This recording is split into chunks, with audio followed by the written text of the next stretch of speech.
Hello friends, मेरा नाम है प्रतीक जैन और आज हम लोग पढ़ने वाले हैं 2D एरे इन जावा। सबसे पहले हम समझते हैं कि 2D एरे होता क्या है।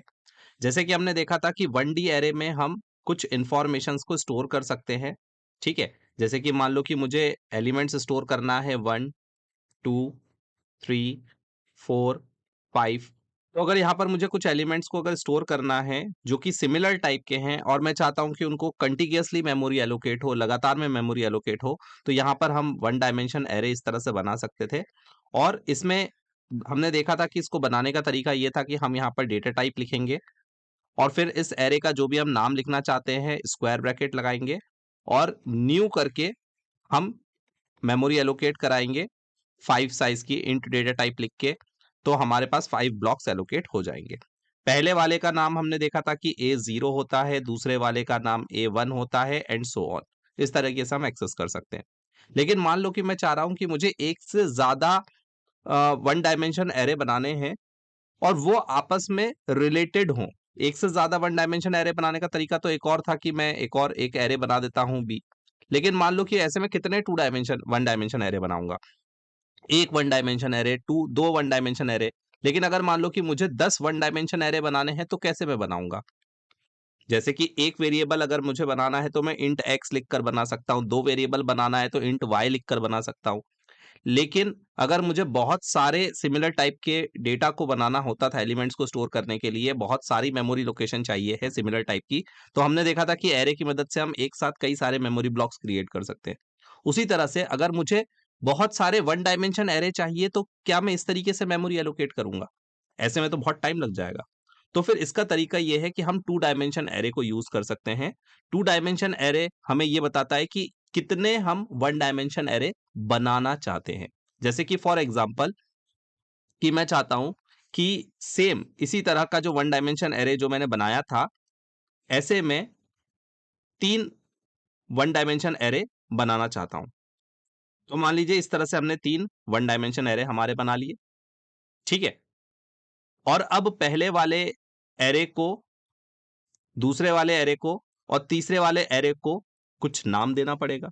ठीक है, और उसके हर एक एलिमेंट को एक्सेस करने का कोई तरीका निकालना पड़ेगा। तो मैं पहले तो एलिमेंट्स को चेंज कर देता हूं। इसके अंदर मान लो 11 12 13 14 15 रखा है और इसके अंदर 21 22 23 24 और 25 रखा है। ठीक है, तो इसका मतलब कि ये मेरा जीरोथ वन डी एरे हो गया। इसको मैं जीरोथ वन डी एरे कह सकता हूं। स्टार्टिंग फ्रॉम अगर जीरो से हम स्टार्ट अगर करते हैं तो ये मेरा जीरोथ वन डी एरे हो गया। ये मेरा फर्स्ट वन डी एरे हो गया और ये मेरा सेकेंड वन डी एरे हो गया। तो इस तरीके का मेमोरी रिप्रेजेंटेशन अगर आपको चाहिए है जावा में, तो आप यहां पर क्या करोगे। सबसे पहले आप यहां पर इंट डेटा टाइप मेंशन करोगे और यहां पर इस पूरे 2D एरे का एक नाम रखोगे। अब ये अलग अलग तीन वन डी डायमेंशन एरे के तीन अलग अलग नाम रखने की आपको जरूरत नहीं है। आप इस पूरे को एक ब्लॉक ट्रीट करोगे और इसको एक ही मेमोरी, एक ही नाम से एलोकेट करवा लोगे इसके लिए मेमोरी। तो आपने इसका नाम लेट से दे दिया ए। अब क्योंकि आपको टू डायमेंशन में मेमोरी एलोकेट करवानी है तो आप यहां पर दो स्क्वायर ब्रैकेट लगाओगे। जैसे कि वन डायमेंशन एरे मुझे अगर बनाना होता था तो मैं एक स्क्वायर ब्रैकेट लगाता था, यहां पर हम दो स्क्वायर ब्रैकेट लगाएंगे। आपको पता है कि जावा में रन टाइम पे न्यू कीवर्ड की मदद से मेमोरी एलोकेट होती है, तो हम यहां पर न्यू लिखेंगे और जिस भी टाइप की मेमोरी को एलोकेट करवाना है वो आप यहां पर डेटा टाइप मेंशन करोगे जो कि है इंट। और अब आपको ये बताना पड़ेगा कि आपको कितने वन डायमेंशन एरे बनाने हैं। तो जैसे कि आपको यहाँ पे तीन वन डायमेंशन एरे के लिए मेमोरी एलोकेट करवानी है तो आप यहाँ पे लिखोगे 3। अगर आपको यहाँ पे चार वन डायमेंशन एरे के लिए मेमोरी एलोकेट करवानी है तो आप यहाँ पे लिखोगे 4। अगर आपको ऐसे 10 वन डायमेंशन एरे चाहिए तो आप यहाँ पे सिंपली 10 लिख दोगे। तो कितना आसान हो गया ना। नहीं तो यहाँ पर ए बी सी डी आप कितने वन डायमेंशन एरे बनाते, इसमें तो बहुत टाइम लग जाता। लेकिन अगर आप सिंपली यहाँ पर 10 लिख दोगे तो 10 वन डायमेंशन एरे आपके क्रिएट हो जाएंगे। तो पहले वाले स्क्वायर ब्रैकेट में आप लिखोगे क्या, पहले वाले स्क्वायर ब्रैकेट में आप लिखोगे कि आपको कितने वन डायमेंशन एरे चाहिए है।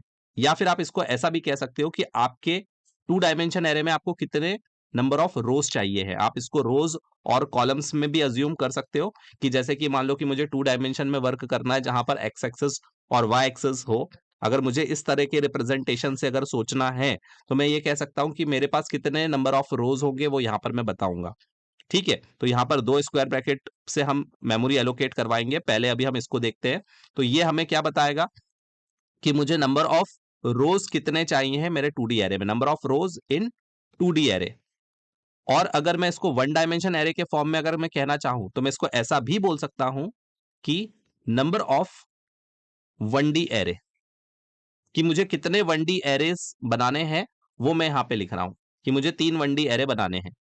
और उसके बाद मुझे यहां पर बताना पड़ेगा कि मुझे एक एक वन डायमेंशन एरे में कितने एलिमेंट स्टोर करने हैं। तो मैं यहां पे लिख दूंगा 5, कि हर एक वन डायमेंशन एरे में मुझे 5 एलिमेंट स्टोर करने हैं। या फिर आप कॉलम्स के फॉर्म में कह सकते हो कि मुझे अपने 2 डायमेंशन एरे में कितने कॉलम्स चाहिए हैं। तो आप यहां पर जो भी नंबर लिखोगे आप इसको बताओगे कि number of columns in 2D array, कि आपको अपने 2D एरे में कितने कॉलम्स चाहिए हैं। या फिर आप इसको ऐसा भी बोल सकते हो कि number of elements in 1D array. अगर आप 1D एरे के फॉर्म में कहना चाहते हो तो आप ये कह सकते हो कि एक 1D एरे में कितने एलिमेंट्स स्टोर करने हैं आपको। ठीक है, तो इस तरीके से आपने जैसे ही लिखोगे तो आपको मेमोरी एलोकेट हो जाएगी। अब बात आती है कि इसके अंदर वैल्यूज कैसे रखोगे और इसको एक्सेस कैसे करोगे।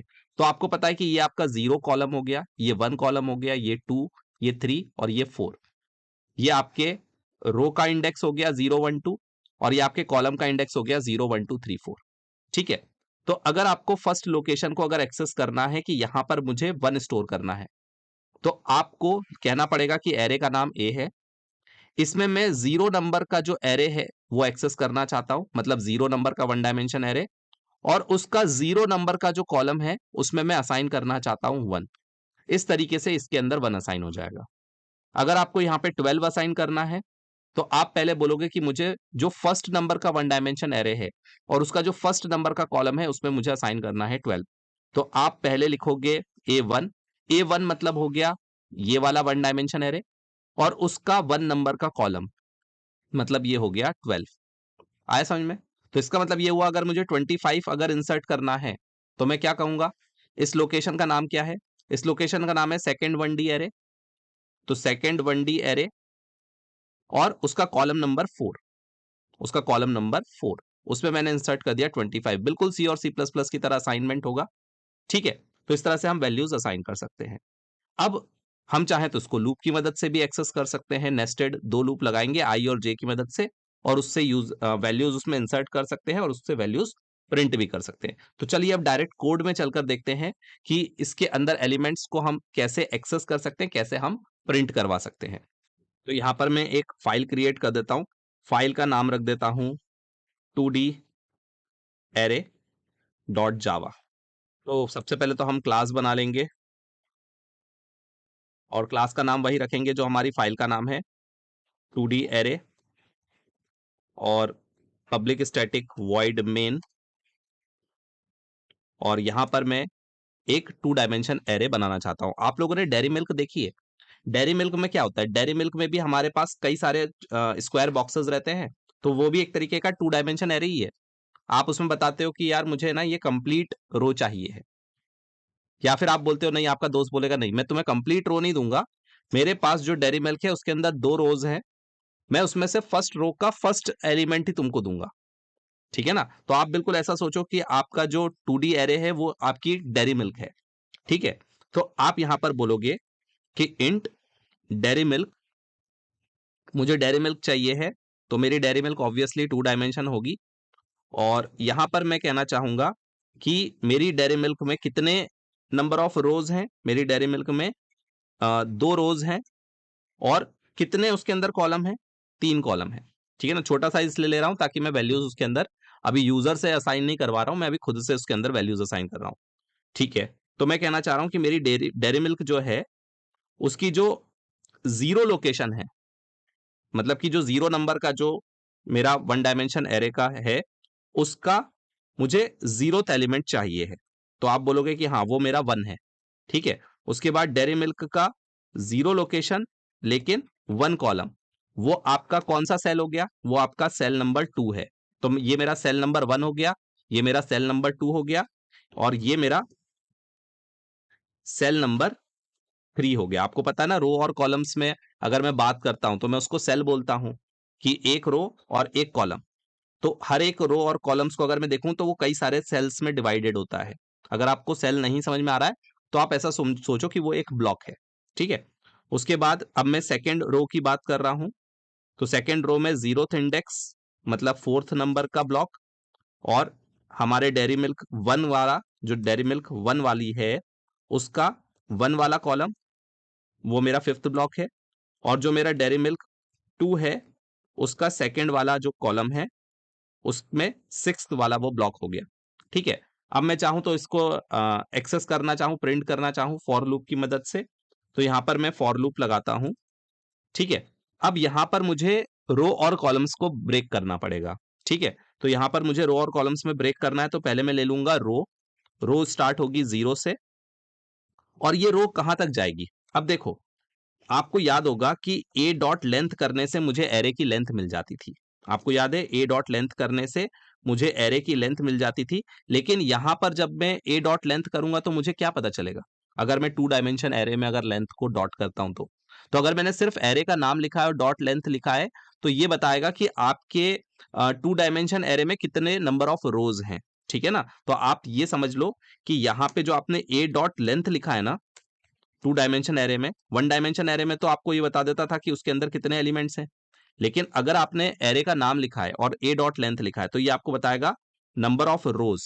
ठीक है ना? ये आपको क्या बताएगा? ये आपको बताएगा नंबर ऑफ रोज, कि आपके एरे में कितने रोज हैं, वो ये आपको बताएगा। ठीक है। तो एक एक करके अब आपके रोज चेंज होते जाएंगे। तो पहले रो 0 से स्टार्ट होगा, फिर प्लस प्लस होके रो 1, इस तरह से आप रो में बढ़ते जाओगे आगे। उसके बाद यहां पर आप ले लो कॉलम। कॉलम भी आपका स्टार्ट होगा 0 से। अब याद रखो, सुनो, जो पहला वाला जो आपका रो है उसको आप रिप्रेजेंट करते हो A0 से। तो A0 अगर आप लिखते हो तो ये फर्स्ट रो को रिप्रेजेंट करता है। अगर आप A1 लिखते हो तो ये सेकेंड रो को रिप्रेजेंट करता है। वन डायमेंशन एरे में A0 मतलब पहला इंडेक्स, A1 मतलब दूसरा इंडेक्स। लेकिन टू डायमेंशन एरे में अगर आपने A0 लिखा तो ये क्या बताएगा? जीरोथ नंबर का 1D एरे, जो अभी मैंने बताया। अगर यहाँ पे 1 लिखा तो मतलब 1 नंबर का 1D एरे, 2 लिखा तो सेकेंड नंबर का 2D एरे। ठीक है। तो इसका मतलब मैं अलग अलग रो में मूव कर सकता हूं सिंपली यहां पर आई लिख के। तो अगर आई की वैल्यू, आई की जगह मैं रो लिख देता हूं, है ना? यहाँ पे रो है, तो अगर मेरे रो की वैल्यू अगर 0 होगी तो मैं जीरोथ रो को एक्सेस करूंगा। अगर रो की वैल्यू 1 होगी तो मैं 1 रो को एक्सेस करूंगा। अगर रो की वैल्यू 2 होगी तो मैं 2 रो को एक्सेस करूंगा। अब मैं क्या कहना चाह रहा हूं कि इस रो में कितनी लेंथ है? तो इसका मतलब मैं क्या पूछना चाह रहा हूं? इसका मतलब मैं ये पूछना चाह रहा हूं कि जो मेरा जीरोथ नंबर का जो एरे है उसमें कितने कॉलम्स है। आए समझ में? तो इसका मतलब मैं बोलूंगा कि कॉलम को मुझे कहां तक लेके जाना है? कॉलम को मुझे लेके जाना है लेस देन लेंथ तक, और कॉलम प्लस प्लस। ठीक है ना? तो अब देखो होगा क्या। अब होगा ये कि क्योंकि यहां पर आपने कॉलम को स्टार्ट किया है 0 से और रो को भी स्टार्ट किया है 0 से, जब तक इनर लूप खत्म नहीं हो जाता तब तक रो प्लस प्लस होगा नहीं। तो स्टार्टिंग में जब हमारा लूप स्टार्ट होगा तो रो में रहेगा 0 और कॉलम 0 से स्टार्ट होगा। अब यहां पर ये कंडीशन क्या है? ये कंडीशन ये कह रही है कि आपका रो नंबर जब 0 है तो उसमें कितनी लेंथ है? अब देखो, जब ए डॉट लेंथ किया तो वो बताता था कि नंबर ऑफ रोज कितने हैं। अब जब आप ये कहोगे कि मेरा रो नंबर जो है वो 0 भी हो सकता है, रो नंबर 1 भी हो सकता है, रो नंबर 2 भी हो सकता है, इसकी कितनी लेंथ है? तो रो की लेंथ का मतलब क्या हो गया? रो की लेंथ का मतलब हो गया नंबर ऑफ कॉलम्स, कि आपके उस रो के अंदर कितने कॉलम्स हैं या फिर कितने एलिमेंट्स हैं। तो इस तरह से आप एक एक एलिमेंट्स के ऊपर आइटरेट कर सकते हो, और फिर यहां पर आपको जो ऑपरेशन परफॉर्म करवाना है करवा लो। अभी मैं सिंपली प्रिंट करवाना चाहता हूं तो मैं यहां पर प्रिंट कर दूंगा ए ऑफ कौन सा वाला रो है मेरा, और दूसरा वाला बताएगा कौन सा वाला कॉलम है। और थोड़ी सी मैं यहां पर स्पेस दे देता हूं तो कि ताकि स्पेस में वो प्रिंट हो। ठीक है। प्रिंट एलएन की जगह मैं प्रिंट दे देता हूं ताकि एक ही लाइन में वो प्रिंट हो जाए। ठीक है। लेकिन हमारे एरे का नाम क्या है? हमारे एरे का नाम तो डेयरी मिल्क था, तो यहाँ पर हम डीएम लिख देंगे, डेयरी मिल्क, नहीं तो एरर आ जाएगी। तो हमारे एरे का नाम था डीएम, डेयरी मिल्क, तो यहाँ पर हम लिख देंगे डीएम, और यहाँ पे भी मैं लिख दूंगा डीएम। तो इसका मतलब कि मैं अलग अलग एलिमेंट्स को प्रिंट कर रहा हूँ। और एक चीज़ यहाँ पर और हमने गलत कर दी है कि हमने यहाँ पे 2 2 लिख दिया है, लेकिन हमें पता है कि जो मैक्सिमम हमारा इंडेक्स जाएगा वो 1 तक ही जाएगा, ठीक है ना? तो हमारा 0th नंबर के एलिमेंट्स को अगर एक्सेस करना है तो ये वाला हो गया कि 0 0 0 1 0 2 1 0 1 1 1 2 इस तरह से हमने सारे एलिमेंट्स को असाइन कर लिया है। आप असाइनमेंट भी आप लूप के अंदर करवा सकते हो। स्कैनर क्लास को यूज़ करके यूज़र से इनपुट ले सकते हो और फिर यूजर से इनपुट लेकर अपने 2 डायमेंशन एरे को पॉपुलेट कर सकते हो और फिर इस तरीके से एलिमेंट्स को एक्सेस कर सकते हो। सबसे मेन इंपॉर्टेंट बात जो यहाँ पे नोट करने वाली है वो ये है कि जब हम एरे का नाम डॉट लेंथ करेंगे तो हम नंबर ऑफ रोज पे आइटरेट कर रहे हैं और फिर अगर एरे का रो डॉट लेंथ अगर मैं करूंगा तो वहां पे हम उस रो के अंदर कितने एलिमेंट्स हैं, कितने कॉलम्स हैं, उसके ऊपर आइटरेट करेंगे। ये मेन था यहाँ पर बताना। ठीक है, तो अब इसको एग्जीक्यूट करके देखते हैं। तो जैसे ही हमने इसको एग्जीक्यूट किया हमारे पास 1 2 3 4 5 6 सारी वैल्यूज प्रिंट हो गई। ठीक है, आप चाहते हो कि इसको अलग अलग रो और कॉलम के फॉर्म में अगर प्रिंट करना है तो आप एक काम करो, यहाँ पर system dot out dot print L N लगा दो, दैट्स इट। तो इससे क्या होगा कि जैसे ही हमारी एक रो प्रिंट हो जाएगी उसके बाद नेक्स्ट लाइन आ जाएगा और फिर उसके बाद अगली रो प्रिंट होगी। ठीक है, तो इसको सेव करके एग्जीक्यूट करता हूं। तो अब देखो पहली रो में 1 2 3 आ गया और दूसरी रो में 4 5 6 आ गया। एक बात और नोट करने वाली है वो ये कि भले ही हमें ऐसा लगता है कि हमने यहाँ पर 2 डायमेंशन एरे या 3 डायमेंशन एरे बना लिया है, लेकिन इंटरनली ये 1 डायमेंशन एरे ही होता है। इसका मतलब क्या हुआ? इसका मतलब ये हुआ कि भले ही आपको लग रहा है कि ये 2 डायमेंशन एरे है, लेकिन इंटरनली ऐसा कुछ भी नहीं होता है। इंटरनली इसका रिप्रेजेंटेशन क्या होता है देखो। इंटरनल रिप्रेजेंटेशन को अगर मैं देखूं तो ये मेरा फर्स्ट रो है और यहाँ पर जो मेरा सेकंड रो होता है वो इसके आगे लगा होता है और जो मेरा थर्ड रो होता है वो इसके आगे लगा होता है। इसका मतलब जो मेमोरी एलोकेशन होता है वो 1 डायमेंशन ही है। ये सिर्फ हमारा मिथ है कि वो 2 डायमेंशन या 3 डायमेंशन है। एक्चुअल में सब कुछ 1 डायमेंशन होता है। तो अगर मैं इसका स्टार्टिंग एड्रेस अगर 100 मानूं तो इसका नेक्स्ट का एड्रेस, क्योंकि 4 बाइट का इंटीजर होता है, तो नेक्स्ट का एड्रेस 104, 108, 112, 116। तो इसका मतलब नेक्स्ट मेमोरी मेमोरी लोकेशन किस एड्रेस पर होगा? ये होगा 120 पर। और इस तरह से मेमोरी का एलोकेशन होता है। तो भले ही आपने 2 डायमेंशन एरे को आप यूज कर रहे हो, लेकिन वो सिर्फ एक लॉजिकल रिप्रेजेंटेशन है। एक्चुअल में आपका जो मेमोरी का एलोकेशन होगा वो 1 डायमेंशन एलोकेशन ही होता है। आई होप ये वीडियोस आपको हेल्प कर रहे होंगे। अगर आपको हेल्प कर रहे हो तो ज्यादा से ज्यादा लोगों को इनको शेयर करो, क्योंकि आप जितना ज्यादा शेयर करते हो मैं मोटिवेट होता हूं नए नए वीडियोस बनाने के लिए। मिलते हैं नेक्स्ट वीडियो में। Till then, thank you very much.